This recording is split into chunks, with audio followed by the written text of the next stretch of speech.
Hi, I'm Kim Morgan. I'm here with Quentin Tarantino. Welcome to the sixth film from the swinging 60s movie marathon, Getting Straight. One of my favorite movies that we're showing. I love this movie too. I love this film. I love Richard Rush Yes. as a director. I love Elliot Gould both as an actor and an icon. I love of this Elliot era. Gould. I know you do. Yeah. I know you do. And this is one of the Elliot Gould performances that I love the most. I think maybe a lot of people say the Altman ones, and I love the Altman ones, Yeah. but for this era of Elliot Gould, I think this is maybe his most iconic role. I mean, we've talked about this before. What is it that you respond to in Getting Straight? Well, for one, it's his performance. We'll start with that because he's playing a character that is a little older. Mm-hmm. He's going back to get his master's degree. And he used to be a radical. Mm-hmm. He used to be more counterculture. He's trying to work in the system. Yeah. And he's just trying to get his master's degree, you know? Uh-huh. And all of the obstacles that he has to come up against with this, while maintaining his integrity, while keeping his friends, while trying to keep his girlfriend, who frankly he's actually not very nice to, Candace played by Candace Bergen. Kind of horrible too, frankly.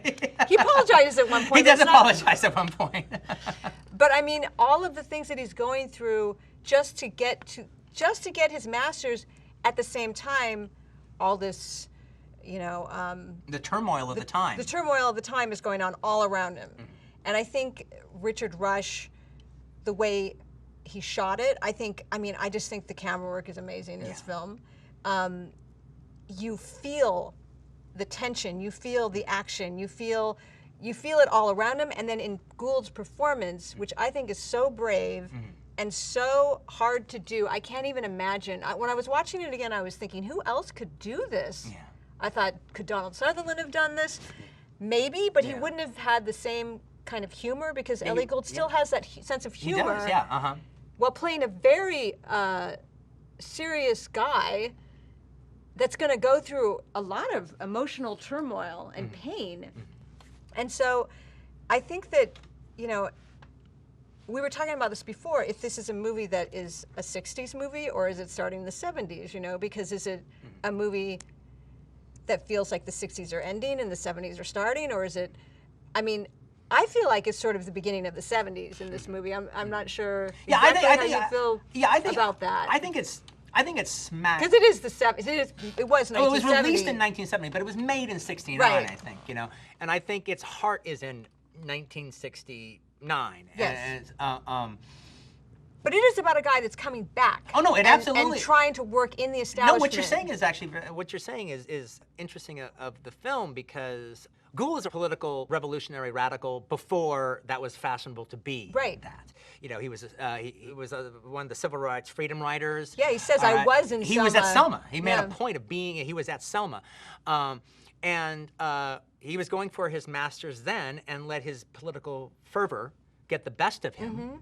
It even suggested he spent some time in jail, and not protest jail, but like jail. Yeah, but anyway, getting back to Richard Rush. Richard Rush was the fact that he did such a good job with the counterculture, and he understood the whole filmmaking of the day. He understood the split screens. Yes. You know, almost, you know, the hippie part of More American Graffiti with its multi-screens almost seems like a Richard Rush movie. Like they're purposely watched Richard Rush movies and started duplicating his effects to get their 60s, the Candy Clark section. And so because he had his finger on that pulse, he's brought over to the studios to do their big counterculture movie at the time, dealing with the campus radical situation in Getting Straight. And you know, I think he just does an amazing job.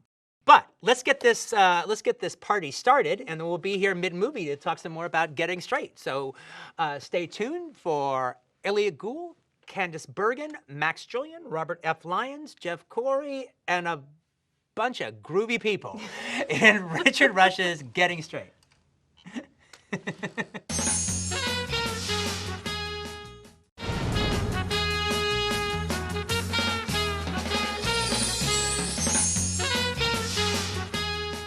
Quentin, you were talking about the genre of the college radical movie, for lack of a better term, but what were some of the connections or some other movies that you think you can discuss regarding Getting Straight? Well, they all the 4 studio Campus Radical movies all came out the same year. They came out in 1970, and they were this movie, Antonioni's Zabriskie Point, Stanley Kramer's RPM, and Stuart Hagman's The Strawberry Statement. Frankly, all 4 are variable in quality, but I kind of like all 4, and I kind of appreciate all 4 for what they do.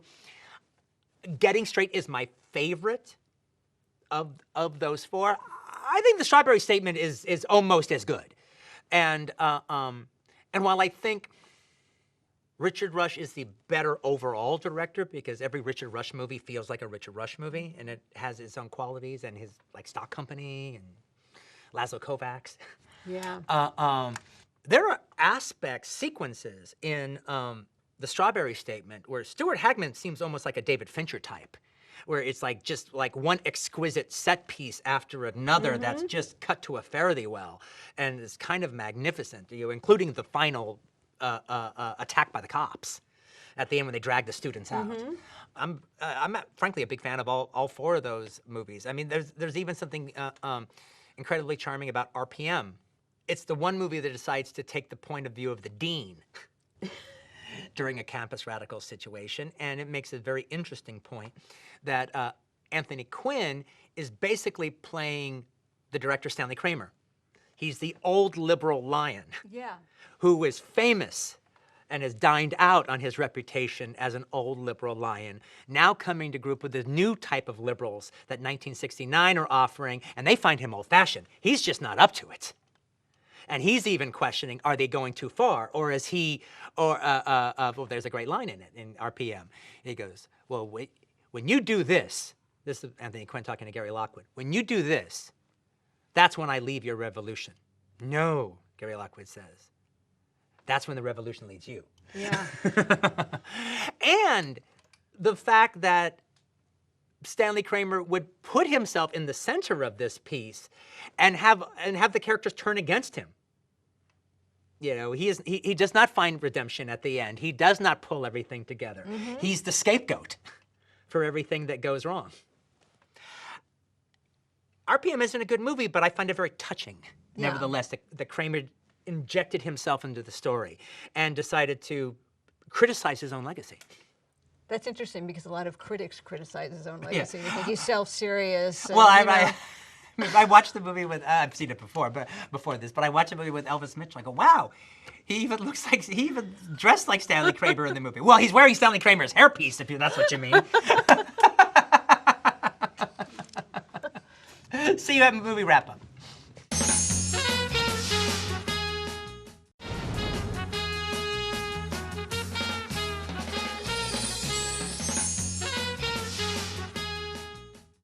Well, I hope you enjoyed Getting Straight. How could you not? It stars Elliot Gould.